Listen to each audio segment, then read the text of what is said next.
뉴젠. 샬롬, 사랑하는 뉴젠 청소년 여러분, GOD 9가부터 12가까지 전도사님과 함께하게 되었어요. 하나님께서 과연 GOD를 통해 우리에게 어떤 말씀을 들려주실지 기대하며 귀 기울였으면 좋겠어요. 오늘 말씀은 솔로몬의 아버지인 다윗과 약속했던 성전을 짓는 이야기예요. 다윗은 성전을 짓고 싶었지만 아직 정복하지 못했던 땅을 정복해야 했고, 하나님은 그의 아들을 통해서 성전을 지으라고 말씀하셨어요. 그러나 솔로몬이 이 말씀을 기억하지 못하고 성전을 짓지 않을 수도 있었어요. 하지만 솔로몬은 하나님을 사랑했고 하나님의 성전을 짓고 싶어 했죠. 다윗을 통해 이스라엘은 다른 나라들로부터 안전해졌고 이제 솔로몬이 성전을 지으려고 해요.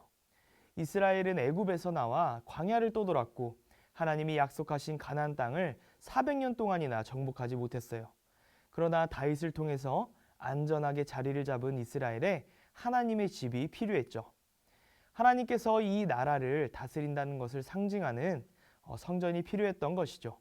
다윗처럼 솔로몬도 하나님을 상징하며 하나님의 영광을 드러내는 성전을 짓고 싶어 했어요. 솔로몬은 왕이 된 지 4년째부터 성전을 짓기 시작했어요. 그는 당시에 가장 뛰어난 대장장이를 불러오게 돼요. 바로 히람이라는 사람인데 이 히람도 다윗을 사랑했던 자였어요. 그는 모든 논일에 지혜와 총명과 재능을 가진 자라고 소개해요. 솔로몬은 그에게 아낌없는 지원을 주었고 7년간의 긴 건축 끝에 성전이 완성되게 되죠. 그러나 아직 부족한 것이 있었어요.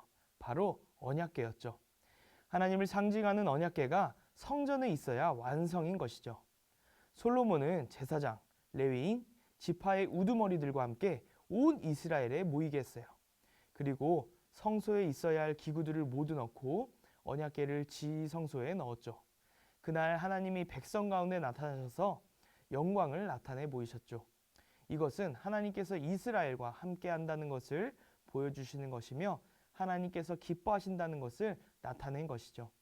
하나님의 임재는 모든 백성의 마음을 뜨겁게 하고 하나님의 살아계심을 느끼게 하였어요. 원래 하나님은 우리와 함께 항상 계셨어요. 그러나 아담의 범죄로 하나님이 거하시는 에덴 동산에서 쫓겨났고 하나님과 함께하지 못하게 되었죠. 그러나 출애굽 이후 이스라엘은 성막을 지었고 다시 한번 하나님과 함께할 수 있게 되었죠.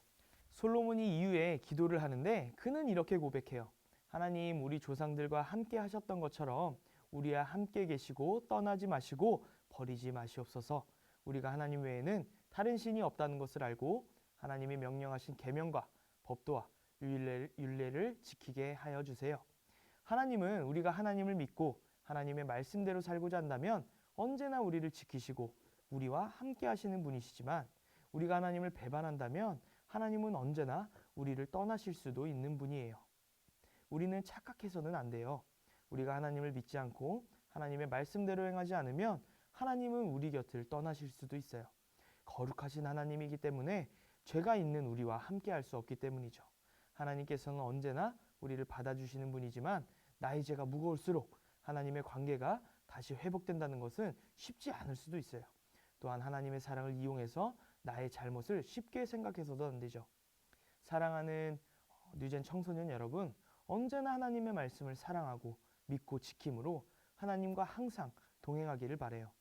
나의 생활과 행동을 깊이 돌아보며 죄를 가볍게 여기지 않고 하나님의 떠나심을 두려워함으로 언제나 말씀대로 살아가는 모든 청소년 친구들이 되기를 소망합니다. 함께 기도하겠습니다. 누구보다 우리를 사랑하시며 지키시고 보호하시는 하나님, 성막과 성전에 임재하여 주신 것처럼 우리의 삶에도 임재하여 주셔서 우리를 다스려 주시옵소서. 하나님의 말씀대로 살아가며 하나님을 떠나보내는 어리석은 삶을 살지 않도록 인도해 주세요. 예수님의 이름으로 기도합니다. 아멘.